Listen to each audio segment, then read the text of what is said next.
It's 20 below zero, and a family is standing on a frozen pond with handsaws, about to cut up 80,000 pounds of ice. Not for a festival, not for a reenactment. This is their refrigerator for the next 12 months. This is happening right now, in 2026. Not in some preserved historical village, but on working Amish farms in Wisconsin, Indiana, and Ohio. Once a year, in the dead of winter, these families harvest ice from their own ponds, haul it home by the literal ton, and pack it away to keep food cold all the way through the following summer, with zero electricity and zero refrigerant gas, ever. And the system they're using to do it is more clever, and honestly more efficient, than most people realize. Here's the part that sounds almost impossible until you see the numbers. This entire year's refrigeration gets harvested in just 1 or 2 days, once a year in January. One Wisconsin family, the Lambrights, who supply organic eggs through a dairy and egg cooperative, harvest ice from their own spring-fed pond every January.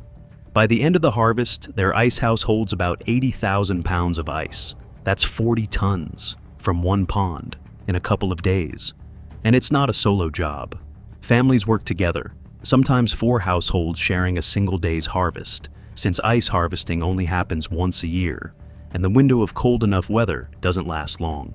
In one documented harvest in Ohio's Salt Creek area, 4 families shared in a single day's ice harvest, hauling roughly 10 tons per wagon load back to fill each family's ice house. The timing isn't arbitrary either. Harvesters wait for ice that's at least 11 inches thick and watch the weather closely. A morning around 0 degrees Fahrenheit, with a high of only 20, is considered ideal. Colder is genuinely better here, and not just for the obvious reason.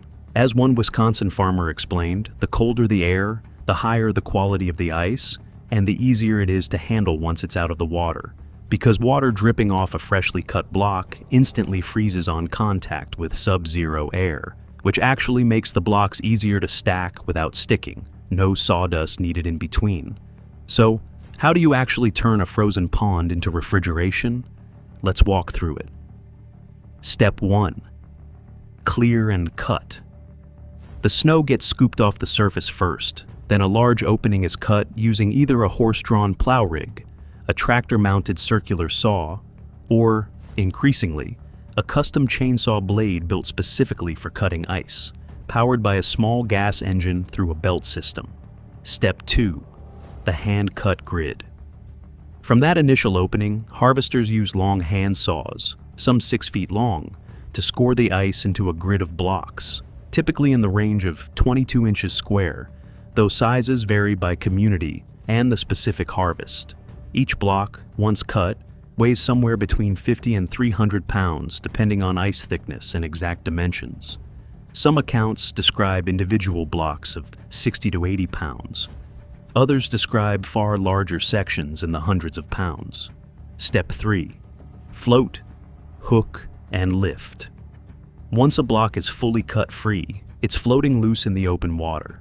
Workers use long-handled ice tongs, genuinely heavy-duty hardware, nothing like the small tongs you'd use for a drink, to hook the block and either push it by pole to the pond's edge or guide it onto a motorized conveyor, sometimes nicknamed an ice elevator, that lifts it directly out of the water onto a waiting wagon. Step 4. The haul home. Horses' barns, sometimes assisted by tractors, pull the loaded wagons back to each family's farm, sometimes only a short distance, sometimes several miles. It's serious weight. A single wagon can carry an estimated 10 tons of ice in one trip. Step 5. The unload, which is the actual hardest part. Every person who's done this agrees on one thing. Cutting and loading the icing is the easy half of the day. The real labor starts when the wagons get home, because every single block then has to be unloaded by hand and carried or rolled into the ice house.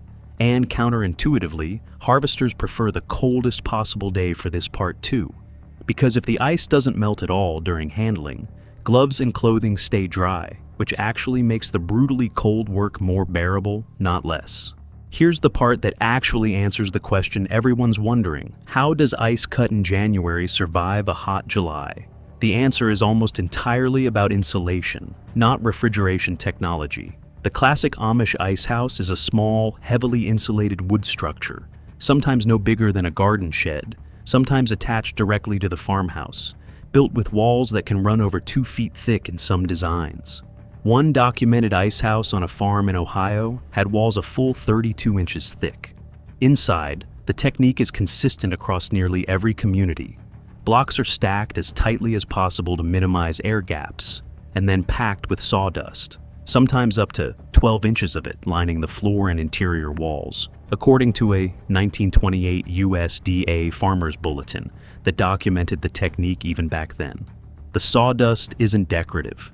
It's a genuinely excellent insulator, and it's also essentially free since it's a byproduct of the sawmills many of these same communities already operate. Some modern versions of the ice house have evolved the materials while keeping the exact same principle. One builder describes stacking 20-inch thick foam insulation blocks instead of relying purely on sawdust, essentially building an insulated box by hand, the way you'd build an igloo just out of styrofoam instead of snow. And the results are remarkable. According to multiple farmers who do this every year, a well-built ice house, properly packed, keeps ice frozen and usable from January all the way through the following winter. Meaning, the ice from this year's harvest is often still keeping things cold when next January's harvest begins. One farmer described checking his ice house in August and finding the blocks had hardly shown signs of melting, with roughly half the original 40-ton harvest still solid as autumn approached. The ice house then connects to the actual refrigeration point in a few different ways depending on the family's setup. Some homes have a small room attached directly to the kitchen with vents that can be opened to let cold air flow from the ice house into a built-in, non-electric refrigerator set right into the wall. Others use the ice to chill a separate cooler room used specifically for perishable goods, eggs, dairy, and meat. Sometimes monitored with a simple battery-powered temperature recorder to make sure commercial quality standards are met, since some of these farms sell eggs and dairy into organic cooperatives that require documented temperature control. It's worth stopping here and asking the obvious question: is this actually better than a fridge, or is it just tradition for tradition's sake? The honest answer is, it's a trade-off, and it's a smart one for the specific constraints these families are working within. A modern refrigerator needs continuous electricity, 365 days a year, to run a compressor that's actively fighting heat every single hour. The ice house system front-loads all of that energy cost into roughly 2 days of intense but finite human and animal labor, and then coasts for the rest of the year on pure insulation and the physical properties of frozen water. No moving parts to break, no compressor to fail, no electric bill, and more importantly for many of these families, no dependency on a power grid that doesn't run through their community in the first place. It does have real costs the electric version doesn't. The upfront labor is intense and somewhat dangerous. Ice cutting carries genuine injury risk, which is exactly why experienced harvesters wear ice cleats and heavy gloves and treat the whole operation with real caution. It also requires a pond, suitable winter weather, and a building project most modern households would never take on. But for a self-sufficient farm that already has the pond, the labor pool, and the philosophy of minimizing dependence on outside utilities, the math works out. It's not a relic, it's a deliberate choice that's still being actively made every single January by people who could install an electric fridge tomorrow if they wanted to. Like a lot of these old systems, the ice harvest isn't just a solo technical exercise, it's a shared one. Multiple accounts describe the harvest as a multi-family event almost every time. One family's pond, several households' labor, and the ice divided among everyone who showed up to help. There's a small heated shed often set up near the pond, just so the crew has somewhere to warm up and grab coffee between cutting sessions. It's hard, cold, occasionally dangerous work, and the people doing it describe it less like a chore and more like a tradition they look forward to. One Wisconsin farmer asked how his family handles 2 full days outside in brutal winter conditions, just laughed and said, "The bigger challenge is not overheating from the labor itself, despite it being well below freezing outside." That's a small detail, but it tells you something real about how these systems function. The technical cleverness, the insulation, the timing, the tools only works because there's a community willing to show up for 2 punishing days every January. Take away the labor sharing, and the whole system gets a lot harder to sustain. We tend to think of refrigeration as a solved problem. Plug it in, forget about it. But what these communities are demonstrating every single year is that the result of refrigeration, keeping things reliably cold for 12 months, can be achieved with almost none of the infrastructure we assume is required.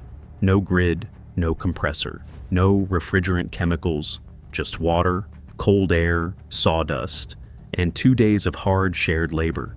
It's not a system most people would choose to adopt today, but it's proof that the problem of how do I keep food cold without electricity was solved completely and reliably generations before anyone plugged in the first electric fridge.